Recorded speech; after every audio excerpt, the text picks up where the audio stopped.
Now with the release of version 2.1, and as much as there will be players intending to pick up Phoebe within the first phase, there likely will be a lot more players looking to pick up the King of Fusion within the second phase, especially since he will synergize amazingly with the Queen of Fusion and does have some of the best looking attack animations in their game. Fortunately with 2.1 we do have official access to his full kit, so for those that are eager to pick up Brant, I'll be breaking down his kit, going through some of his best team synergies, viable echo builds, weapons that can be utilized, and then to wrap it up, his overall value and whether you should summon for Brant. Before we jump into it, as always, would really appreciate it if you could subscribe for more WutheringWaves content and drop a like if you enjoyed the video. Now as we've known, Brant is a fusion sword character, but his exact role hasn't been really clear. Since he has a sub DPS outro skill, is capable of dealing considerable damage, and is also able to heal through multiple abilities. So it's fair to consider Brant as a cross between a sub DPS and support, since his kit does entwine both roles, ultimately making his kit insanely stacked with value. Now Brant will in fact specialize in dealing basic attack damage, and so kicking it off with his basic attacks, quality animations aside, the standard basic attacks aren't that impressive in terms of DPS until we do get to his mid-air attacks. Not only will the damage ramp up, but since Brant is able to remain in the air and swing around enemies during his mid-air basic and heavy attacks, it does provide an opportunity to utilize many different combos, and so makes his playstyle a lot more fun than most. In addition, the mid-air heavy attack in specific is pretty similar to Camellia's, as Brant does continuously spin in mid-air. Therefore, Brant should also be capable of parrying attacks with ease, which will be an extremely valuable aspect of his kit since it allows him to be comfortable to utilize despite his playstyle being incredibly fast paced. As for the resonant skill, Brant has a standard resonant skill known as Anchors Away and an enhanced resonant skill known as Returned from Ashes, which can be accessed through the Forte gauge and would to no surprise be the more valuable variation. That being said, the standard resonant skill does consist of two different attacks that can be activated back to back. The first cast allows Brant to fire his gun at enemies whilst leaping backwards into the air. Then upon activating the second cast immediately, Brant will plunge down, dealing damage considered as basic attack damage. Now the skill may not deal the most damage, but it does provide some stacks towards Brant's forte, and on top of that, the first skill cast does have some flexibility as it provides the choice to either pop the second cast immediately afterwards, or you can chain other mid-air attacks together for extended combos. So there will be some extra utility behind Brant's resonant skill besides dealing damage. Now the Forte circuit, as expected, will be where Brant's true value lies and will be the core of his kit, given it provides a ton of utility for the team and enhances his own damage. In specific, Brant gains additional attack based off his energy regen, as for every 1% of his energy regen over 150%, he gains an additional 12 points of attack, stacking up to 1560 attack. Now that is nothing to scoff at, since an additional 1560 attack is massive. But of course it won't be easy to achieve since it does rely on Brant reaching 280% energy regen. Though aside from that, and as for the Forte gauge, it holds up to 100 Bravo points that are gained through dealing basic attacks, resonant skills, and the intro skill that hit the enemy. Now in accumulating Bravo points alongside the Waves of Acclaim's ability, Brant's Forte gauge allows him to heal allies whenever Bravo reaches 25, 50, 75 or 100 points. So unlike most characters' Forte gauges providing pretty much nothing until it is maxed out, Brant's Forte on the other hand allows him to provide value to the entire team whilst charging up. Also, for a sub DPS to increase the survivability of a team is going to be clutch for players that struggle with more difficult content, as alongside the support healing allies, Brant will now make it even easier to survive. Now once the Forte gauge has been maxed out with 100 Bravo points, Return from Ashes will then be available to activate and will replace the standard resonant skill. On activation, Brant will deal considerable damage considered as basic attack damage. But that's not all, since Brant will also generate a shield for the active resonator. So with that, Brant is ridiculously stacked and is the perfect cross between a sub DPS and support, to the point he would be able to provide value to many teams even outside of his optimal compositions. Now as for the last major ability being the Resonant Liberation, given how over the top Brant's other abilities are, you shouldn't expect anything less when it comes to the Liberation, since the ability as standard will deal major damage alongside its clean animation of Brant riding an anchor into the enemy, but is also able to heal all allies by a considerable amount and activates both the Aflame state and My Moment state. The Aflame state essentially doubles the amount of Bravo points the basic attacks and resonant skills are able to generate, which will then allow for even more healing and quicker access to the enhanced resonant skill. Then with My Moment, similar to the Forte ability providing additional attack scaling of energy regen, Brant is able to gain an additional attack boost of up to 2600 when once again reaching 280% energy regen for a total of 12 seconds. So for those 12 seconds, Brant is going to hit like a truck and will preferably remain on the field, which to little surprise syncs incredibly well with Changli's resonant skills that do require 12 seconds to recharge. So it does essentially hint towards the fact that Brant and Changli are pretty much designed to be together if the outro skill wasn't already enough. Now regarding the intro skill, Brant comes in dealing fusion damage and gains the applause effect, which essentially allows him to begin at stage 2 of his mid-air basic or heavy attack. So with his heavy attack in specific, I assume it means he can immediately start spinning, as there is an attack he deals just before he does start to spin, which will be quite useful as it means he can counter any attack as soon as he enters the field. Now with the outro skill, it will be insanely valuable considering it amplifies fusion damage by 20% and resonant skill damage by 25%. So just like every other character with a dual buff outro skill, Brant will have no issue with fitting into many different team compositions. Lastly, as for the inherent skills, the first will be able to increase healing provided through the Forte gauge by 20%, which is huge since there's even more healing now and so makes Brant an even better support. With the second inherent skill, Brant's resistance to interruption is increased during mid-air attacks along with fusion damage being increased by 15%. So along with dealing more damage, Brant will also not face the same issue most DPS characters suffer from, which is being interrupted during their attacks, which ultimately makes Brant even more enjoyable and comfortable to play with.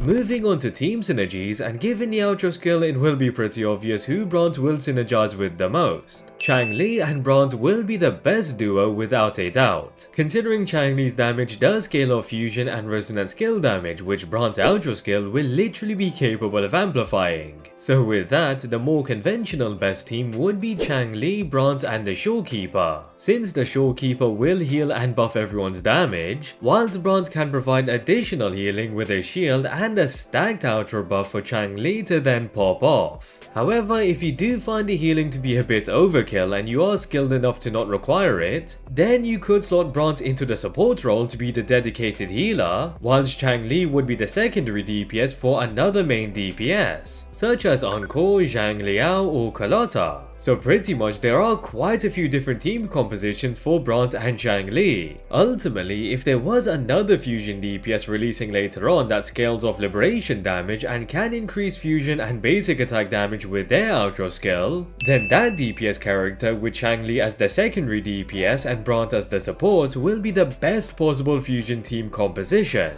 But that character may take a while to drop. Now if you don't have Changli and you are utilizing Brant as a sub DPS, considering his outro skill once again, there will be many more characters he can synergize with, such as Zhezhi and Carlotta that do scale off resonant skill damage, alongside Encore and Chixia that do scale off fusion damage, and Chixia specifically also scaling off resonant skill damage. Lastly, for those that may want to utilize Brant as a main DPS even though it will be his worst position, Sanhua and Rochia will be able to amplify his basic attack damage, allowing for his enhanced resonant skill and other abilities that do scale off basic attack damage to deal even more damage. So with that, Brant has incredible versatility, and even if you don't have Changli, would still bring immense value to your account. Now as for the Echo builds, considering the Tide-Breaking Courage set 2-piece effect literally provides 10% energy regen, along with the 4-piece effect providing an unconditional 15% attack bonus and when reaching 250% energy regen, which Brant would likely achieve considering you do need to hit 280% to maximize his attack buff, will then receive an increase in attribute damage by 30%. Therefore, the Tide-Breaking Courage set without a doubt will be the most optimal set for Brant, and especially considering the only 4-cost echo the set has, since not only does the Dragon Echo provide an unconditional 12% fusion damage bonus, but also a 12% basic attack damage bonus, which is pretty much tailor-made for Brant. Now on the other hand, considering the Tide-Breaking Courage set's 250% energy regen requirement might be a bit tough to achieve, let alone Brant's 280% requirement, and especially if you choose not to pick up the signature weapon, an alternative echo build would then be the Molten Rift set, since Brant will be able to maximize the 4-piece effect pretty easily with his double resonance skills, and especially with the standard Inferno Rider increasing fusion and basic attack damage. So there will definitely be considerable value with this set, enough to be even a viable option in the meantime once you are farming for the Tide-Breaking Courage set. Lastly, and a bit more niche, but for those that may want to utilize Brant as just a support, the Rejuvenating set would of course then be an option since it allows Brant to provide more healing and a 15% attack bonus to allies for 30 seconds. So definitely a lot more niche than the previous two, and it will severely impact Brant's DPS, but if you do require more healing then the Rejuvenating set would certainly be a viable option due to Brant's frequent healing.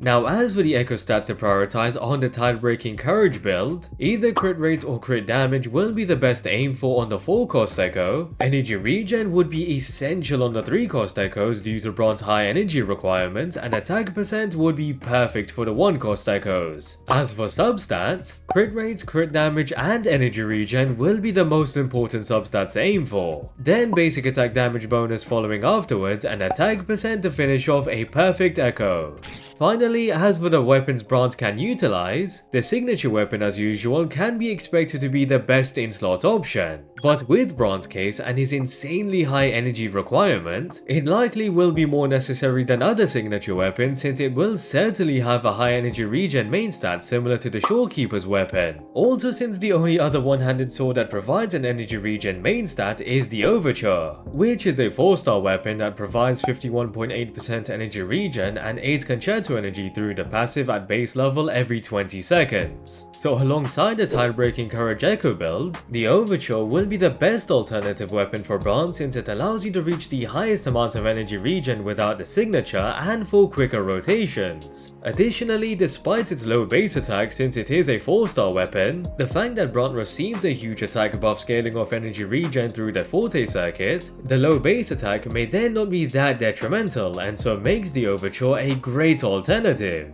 Now aside from the Overture, the Emerald of Genesis will be the next best alternative since it does provide 12.8% energy regen through the passive alongside the rest of its universal effects, which isn't the most energy regen but it will be something towards Brant's high energy regen requirement. Lastly, the Blazing Brilliance and Red Spring would be solid options since they do have crit main stats, and with the Red Spring in specific, it is able to buff basic attack damage bonus by 30%, which would be amazing for Brant. However, given they don't provide any energy regen at all, I wouldn't recommend them for Brant as most players should at least by now have both the Emerald of Genesis and Overture. If not, then of course you can either use the Blazing Brilliance or Red Spring, but then you might be more inclined to pull for Brant's signature weapon, since it will come with the guarantee of you completely maximizing his attack bonus, which the Overture may even struggle to pull off. Overall, Brant's kit really is one of the most stacked kits we have received yet, considering he has potential to hit as hard as a main DPS, provides utility and deals burst damage like a sub DPS alongside healing and providing shields like a support. Then his passive abilities just make him even more enjoyable and comfortable to play with. Of course, there is the issue of having a ridiculously high energy regen requirement, but it kinda evens out since there is a huge payoff when you do reach the required amount. Either way, way, Brant is still incredibly valuable and looks extremely fun to play with, and so if you do main Changli as one of your DPS characters, then Brant is going to be huge for your account and is more or less a must pull if you want your Changli's performance to exceed its limits. Also considering he does synergize and fits into many different team compositions, even without Changli he can still then provide incredible value to your account. So there is plenty of reason to pull for Brant, but if you simply don't like his design or gameplay or find him too annoying to build, since you would likely want double crit and energy regen rolls on every echo, then you can choose to skip. Although, if you do choose to pick Brant up, considering his abilities and outro skill in particular, with good investment, Brant will certainly be one of those characters that do age well and will hold an incredible amount of long-term value.